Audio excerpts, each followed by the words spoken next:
Humanoid robots are beginning to leave the laboratory. Factories are being built.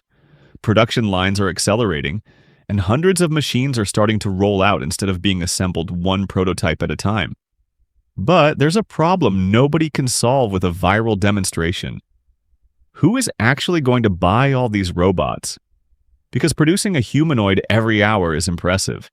Producing one that can work every day without constant supervision, expensive repairs, or dangerous mistakes is something completely different. The bigger story isn't whether companies can manufacture humanoids, it's whether humanoids can become real businesses.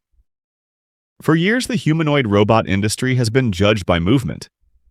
Can the robot walk? Can it carry a box? Can it fold clothing, load a dishwasher, or recover after being pushed? Those demonstrations mattered because they showed that the technology was progressing. But the industry is now entering a harder stage. Companies must move from proving that a humanoid can perform a task to proving that customers should pay for it. That requires more than intelligence or impressive hardware. It requires reliability, safety, maintenance support, and a financial return that makes sense. In this video, we'll examine why humanoid production is accelerating, why factories will probably adopt these machines before homes, why software may matter more than the robot's body, and which measurements will expose the difference between a useful machine and an expensive demonstration. Figure recently announced a major production milestone at its BotQ manufacturing facility. According to the company, it has delivered more than 350 Figure 03 humanoid robots and increased production from approximately 1 robot per day to 1 robot per hour. Figure describes that as a 24 times improvement in throughput achieved in under 120 days. The company also says the hourly cycle time is the rate required for its current production targets. That doesn't necessarily mean the factory is continuously producing 24 finished robots every day. It means Figure says it has demonstrated the manufacturing cycle required to complete 1 unit per hour. That distinction matters. Still, this is a significant shift. The challenge is no longer limited to designing a humanoid that works. Companies are now designing assembly processes, quality control systems, supply chains, and testing procedures that can produce the same robot repeatedly. Boston Dynamics is making a similar transition. In January 2026, the company unveiled the product version of Atlas and said manufacturing would begin immediately. Atlas is being developed as an enterprise machine for industrial automation, not simply as a research platform capable of spectacular movement. China is pushing even harder. TrendForce expects Chinese humanoid production to rise substantially during 2026, with companies such as Unitree and AgiBot becoming leading manufacturers. But reporting from inside the industry also suggests that production capacity may be expanding faster than proven commercial demand. And this is the first major tension in the market. Robot manufacturers are preparing for scale before the size of the paying market is fully understood.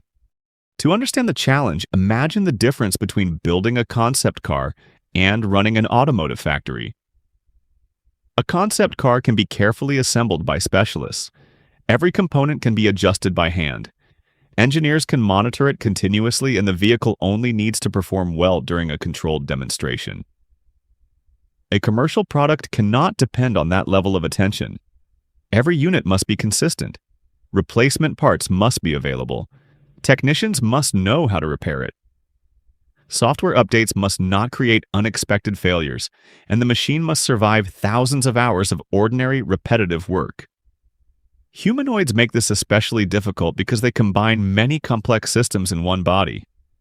They need cameras and other sensors to understand their surroundings. They need actuators, the motors and mechanisms that move their joints. They need batteries, cooling systems, and powerful onboard computers.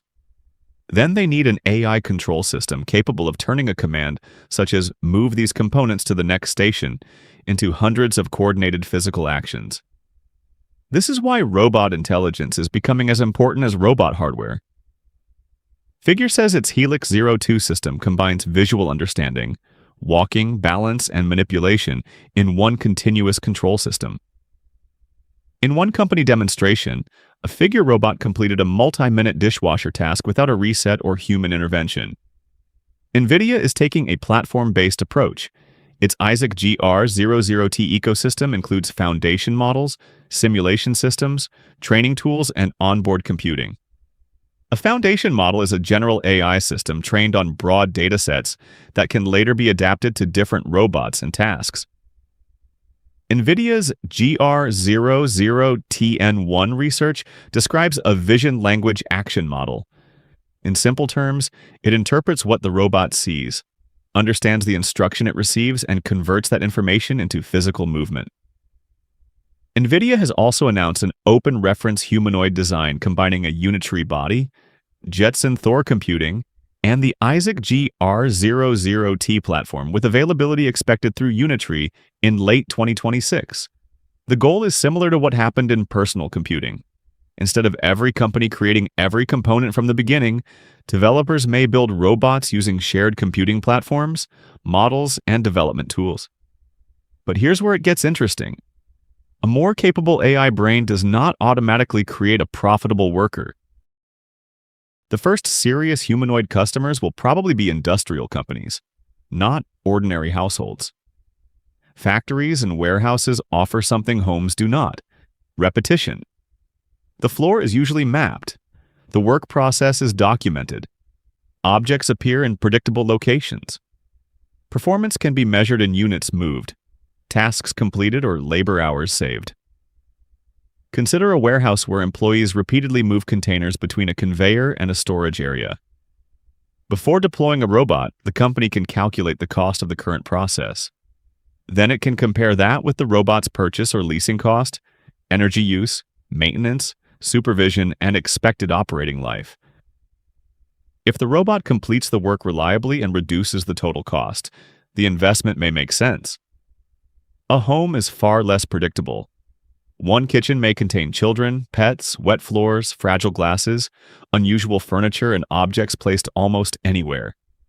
A general-purpose home robot must handle all of that without damaging property or injuring anyone. That is a much higher standard. Even BYD executive Stella Lee recently argued that more efficient energy systems and better AI brains would be needed before household humanoids became practical. For businesses, the important word is not intelligence. It's utilization. Utilization means how much productive work the machine performs compared with how long it sits idle, charges, receives maintenance, or waits for human assistance.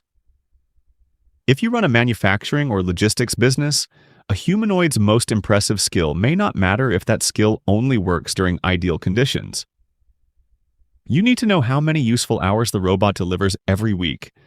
That is the number that begins to determine whether the machine is valuable. Now, here's the catch. Humanoid robots may become easier to manufacture before they become easy to operate. The first problem is reliability. A demonstration can be repeated until it succeeds. A customer deployment must keep working through lighting changes, unexpected objects, network problems, worn components, and human interruptions. A robot that succeeds 95% of the time may sound effective, but in a process repeated hundreds of times each day, a 5% failure rate could require constant intervention. The second problem is maintenance. Humanoids contain many moving joints, sensors, and high-load components. More mechanical complexity can mean more potential failure points. The third problem is energy. A mobile robot must carry its own battery while powering computing, cameras, motors, and balance control. Time spent charging is time not spent working unless the robot can swap batteries or the customer operates multiple units. The fourth problem is safety.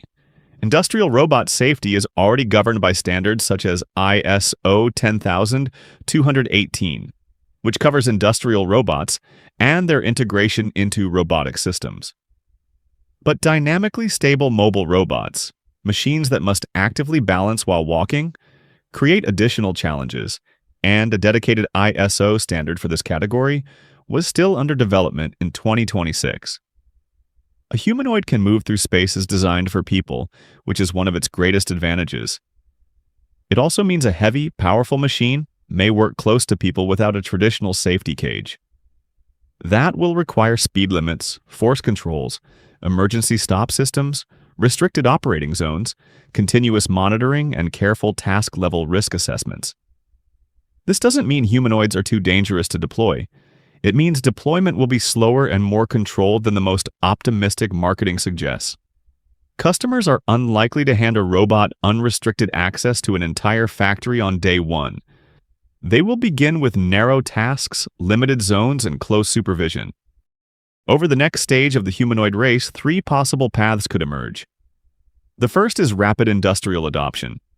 In this scenario, a few companies solve reliability, reduce manufacturing costs, and prove that humanoids can perform difficult or unpopular work at a competitive price. Deployments expand from pilot programs to fleets. The second path is slower specialization. Humanoids may succeed, but only in carefully selected jobs, moving containers, feeding production lines, inspecting equipment, or handling materials in facilities already designed around them. The machines would look general purpose, but their actual commercial roles would remain narrow. The third path is consolidation. If production grows faster than demand, many companies may struggle to find enough paying customers. Manufacturers with weak software, poor service networks, or limited capital could disappear, merge with larger companies, or become component suppliers. The survivors are unlikely to be selected by which robot performs the most impressive demonstration.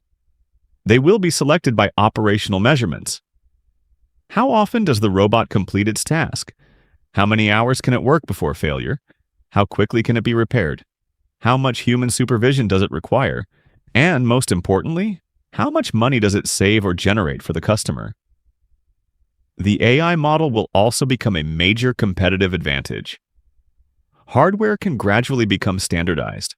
Motors, sensors, batteries, and computing modules may be purchased from common suppliers. But the data used to train a robot, the quality of its control software, and its ability to learn new tasks could remain difficult to reproduce. That means the future humanoid market may not be won by the company with the most human-looking body. It may be won by the company that develops the most dependable system for turning human instructions into safe physical work.